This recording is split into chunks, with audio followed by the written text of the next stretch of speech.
Ang sabi ng gobyerno, para magkaroon tayo ng sapat na supply ng bigas, hayaan na nating ang pribadong sektor ang magpasok at para mawala na rin ang korupsyon sa NFA. Tapos, yung 35% na taripa na kokolektahin natin, ibigay natin bilang tulong sa mga magsasaka din. At yan po yung pinagbibili ng traktor, pinagbibili ng mga binhi na hybrid at saka ng pataba at ng insecticide. So, mukha naman pong gumagana yung batas. Ang problema lang, ang hindi natin na-estima, baka mawalan ng supply sa pandaigdigang merkado. At yan nga pong nangyari. Kasi hanggang ngayon pala, meron pang export ba ng India. Hindi po pwedeng i-export ng India yung mga non-basmati rice. Ang pwede lang nilang i-export ay yung napakamahal ng basmati rice na kung ibebenta po sa Pilipinas ay 200 to 250 per kilo. Talagang pang Indian parties lang po yung ganyang kamahal.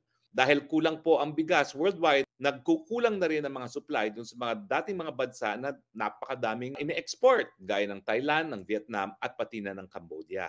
Ang assumption ng rice tariffication law, hindi tayo mauubusan ng supply, bababa ang presyo ng bigas kasi maraming supply sa pandaigdig na merkado.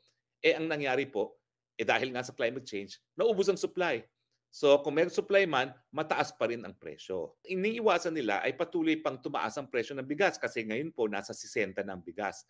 Wala pong 20 pesos na pinangako. Yung panandalian ng 29, siguro po isang oras lang sa mga kadiwa center, ubos na. Pero ngayon, nagyayabang na naman itong ating economic managers. Nabasa ko kanina, si NEDA Director General Balisacan, na pwede raw bumaba sa 29 ang bigas kapag binaba ang taripa ng bigas sa 15%. Hindi naman po totoo yan eh. Kasi kahit ano pang taripang ipatong nyo dyan, ang totoo niyan, ang mga kumikita, yung mga rice hoarders. Pero nakakaabala po, ngayon lang po nakakatikim ng mas taas na presyo kahit papano ang mga magsasaka ng bigas. Dahil medyo mataas-taas po ang farm gate price ngayon ng palay. Ngayon, panandali ang nakatikim sila ng mataas-taas na presyo ng palay, yan naman, ibinaba naman ng taripa. Ano ibig sabihin po niyan? Papasok at papasok ang mga bigas sa Pilipinas na magreresulta naman na napakababa ng farm gate price ng bigas. Pero ano po ang pagkakamali sa assumption na yan ng gobyerno? Ang pagkakamali ng assumption ay pag maraming supply, bababa ang presyo. Ang katunayan po, sa pandaigdigang merkado, napakamahal din po ng bigas. So maski ibaba mo ang taripa, kung mahal talaga ang bigas, hindi rin bababa ang presyo ng bigas. Bakit mo ba tinanggal yung taripa na kapag pinagsama-sama naman po ay magkakaroon ng benepisyo ang mga magsasaka? At sabihin na nating bababa ang presyo, paano naman ngayon ang mga magsasaka? Hindi na sila makakalaban sa mas mababang presyo na import. Patay na naman ang mga magsasaka. Double whammy na nga. Hindi na nga sapat ang suporta na nanggagaling sa gobyerno sa pamamagitan ng unang-una ng mga irigasyon. Abay, eto na naman, no? Wala na nga masyadong subsidy para sa mga hybrid rice. At ngayon, wala naman masyadong subsidy para sa nagtataas ang presyo ng pataba at ng insecticide na petroleum-based yan.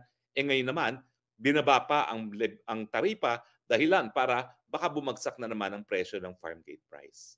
Ang mga magsasaka sa Europa, sa Japan, napakayayaman po kasi grabe yung suportang binibigay ng gobyerno. Unang-una, napakataas nilang binibili ang kanilang mga produkto. Pangalawa, napakataas ng subsidy pagdating po sa binhi, pagdating sa fertilizer at pagdating po sa mga insecticides.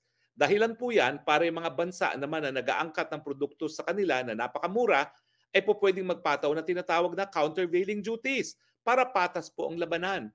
Hindi naman po pwede na naibabagsak nila ang presyo dahil na lang doon sa subsidiya ng gobyerno. So, yung countervailing duty na ipapataw, katumbas po yun nung amount ng subsidy na binibigay ng gobyerno. Dito po sa Pilipinas, baliktad. Wala na nga pong subsidy, kulang na nga ang subsidy. Ngayon, binaba ang pantaripa dahilan para lalong bumaba ang presyo ng mga produkto ng mga magsasaka. Nung kasaysayan po ng Pilipinas, naging malakas yung teroristang CPP-NPA kasi nga po walang lupa ang mga magsasaka. Kung may lupa naman, namamatay sila dahil nga po napakababa naman ang presyo na binibili ang kanilang mga produkto. Abay, babalik po sa pagiging teroristang CPP-NPA na naman mga magsasaka kung papayagan natin pumasok yung mga napakamurang imports. At yan nga po ang palaging aray ng mga magsasaka. Hindi patas ang laban dahil ang gobyerno talaga pinapanigan ang imports. Pwede ba ho? Tulungan naman natin mga magsasaka dahil karamihan ng ating mga Pilipino ay nakasalalay pa rin sa agrikultura. Kinakailangan pangalagaan din natin na hindi naman po sila malulugi dahil sa pagpasok ng mga murang imports. Yan po ang bagong Pilipinas. Huwag na kayong masyadong magreklamo dahil buhay pa naman kayo. Palakpakan natin ang bagong Pilipinas.